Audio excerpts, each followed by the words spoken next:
Assalamualaikum warahmatullahi wabarakatuh. Jadi pada kesempatan kali ini saya akan menjelaskan dan mempraktekkan pada SPSS, yaitu analisis diskriminan pada tingkat kelulusan mahasiswa. Sebelum itu, perkenalkan terlebih dahulu, nama saya Nabil Bita Ramadan, NIM 200321100090, Agribisnis kelas B.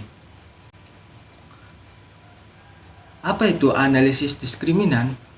Analisis diskriminan merupakan metode statistik yang bertujuan untuk menggambarkan atau menjelaskan perbedaan antara dua kelompok atau lebih dalam dimensi sekecil mungkin. Nah, tujuan analisis diskriminan yaitu untuk mengetahui faktor apa saja yang paling mendiskriminankan suatu unit kegiatan atau penelitian. Pada studi kasus, di suatu kampus ada beberapa faktor yang mempengaruhi kelulusan para mahasiswa. Salah satunya adalah mata kuliah, di mana tingkat kelulusan mahasiswa atau Y disimbolkan dengan angka 1 lulus, angka 2 tidak lulus. Mata kuliah yang diambil sebagai bahan pertimbangan kelulusan mahasiswa diantaranya adalah statistik atau X1, filsafat atau X2, dan psikologi atau X3. Hasil data yang diperoleh dari hasil penilaian mata kuliah. Mata kuliah mana yang paling mendiskriminankan? Pada tabel tersebut sudah muncul data dari angka nomor 1 sampai 20, dan juga ada keterangan pada angka 1 yaitu lulus dan angka 2 tidak lulus. Selanjutnya, interpretasi data. Analisis dari hasil pengelolaan data di SPSS ditunjukkan nilai valid sebesar 20% 100, yang artinya tidak ada data yang missing atau seluruh data sudah lengkap, tidak ada yang rusak. Selanjutnya yaitu grup statistik. Pada hasil itu menunjukkan data deskriptif dari variabel-variabel baik untuk kelompok lulus atau tidak lulus. Test of equality of group means menunjukkan uji beda dua rata-rata untuk masing-masing variabel, di mana dari kegiatan ketiga variabel yang digunakan seluruhnya terbukti berbeda. Zik dari F kurang dari 0,05 yang menunjukkan H0 ditolak dan HA diterima dengan hipotesis yang diajukan. H0 dibagi U1 sama dengan U2, tidak ada rata-rata untuk setiap variabel antara yang lulus dan tidak lulus. HA dibagi U1 sama dengan U2, ada perbedaan rata-rata untuk setiap variabel antara yang lulus dan tidak lulus. Selanjutnya ada stepwise analysis, digunakan untuk menguji variabel independen, di mana yang paling membedakan antara kelompok yang lulus dan tidak lulus. Pada tahap 0, filsafat merupakan faktor yang paling menyebabkan mahasiswa lulus dan tidak lulus, sehingga variabel ini keluar atau memiliki nilai F paling tinggi, yakni sebesar 16,036. Pada tahap 1, variabel psikologi merupakan variabel signifikan yang membedakan seorang lulus atau tidak lulus karena memiliki nilai F paling tinggi, yaitu sebesar 10,515. Pada tahap 2, tidak ada variabel yang memiliki nilai lebih dari 3,84, sehingga sudah tidak ada lagi variabel yang paling menentukan mahasiswa lulus atau tidak lulus. Membentuk fungsi diskriminan. Model diskriminan yang dihasilkan dinyatakan dengan persamaan Z sama dengan min 10,439 ditambah 10,059 filsafat ditambah 0,827 psikologi. Menentukan cut-off digunakan untuk mengidentifikasikan mahasiswa masuk ke dalam kelompok lulus atau tidak lulus.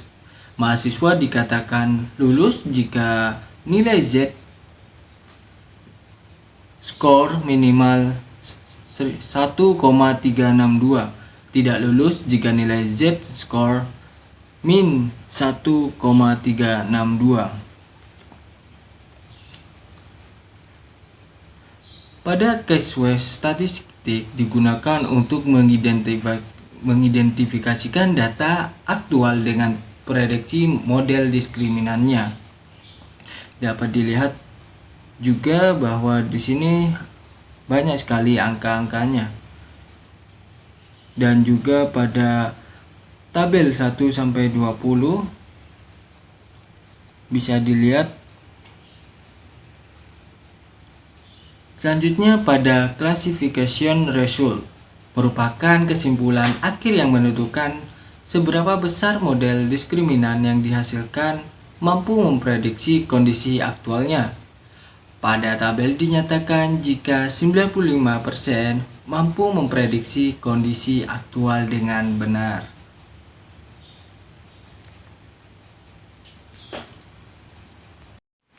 Baik, untuk langkah awalnya yang pertama kita masuk pada SPSS ya. Lalu kita tekan Y pada kolom 1 sampai ke kolom 4 yaitu X3.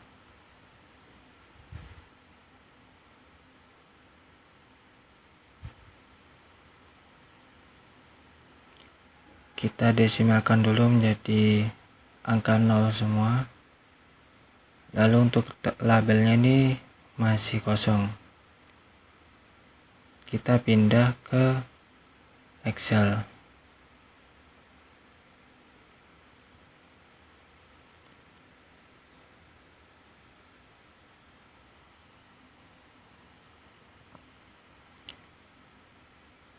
Di sini sudah ada data-datanya dari hasil statistik, filsafat, psikologi.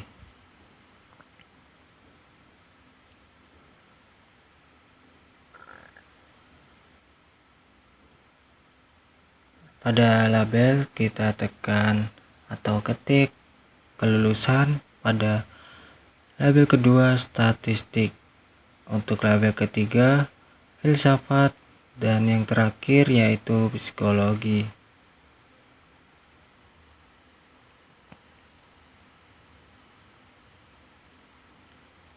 Jika sudah masuk ke Excel kembali, lalu di sini pada keterangan angka lulus dan tidak lulus kita copy pada kolom 2 sampai 21.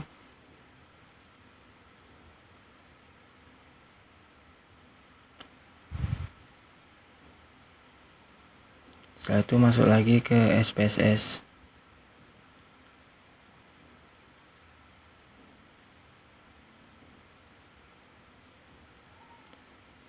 Yang sudah kita copy, kita langsung saja paste. Nah, sudah muncul angka-angka yang kita copy tadi. Selanjutnya kita tekan analisis, lalu tekan klasifikasi dan diskriminan.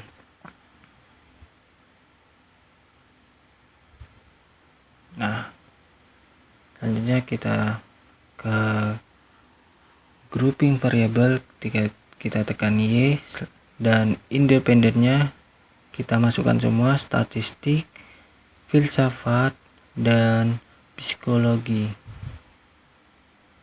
Kita defense range dan minimumnya kita ketik 1, maksimumnya 2, lalu continue. Kita tekan use stepwise mentor dan statistik, lalu kita centang means Universe ANOVA dan Unster Desert. Kita tekan OK. Lanjut ke selanjutnya, yaitu kita centang lagi Casual Result dan Summary. Ke klasifikasi kita cek kembali dan tekan OK. Nah, di sini sudah muncul angka-angkanya dan statistik pada SPSS-nya.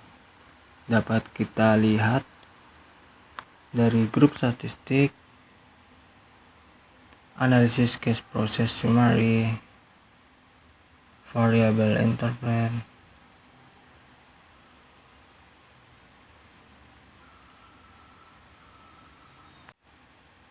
dan kita bisa lihat dari prior probabilities for group, bisa kita lihat juga ya teman-teman. Sekian dulu dari saya, mohon maaf jika ada salah kata. Saya undur diri terlebih dahulu. Wassalamualaikum warahmatullahi wabarakatuh.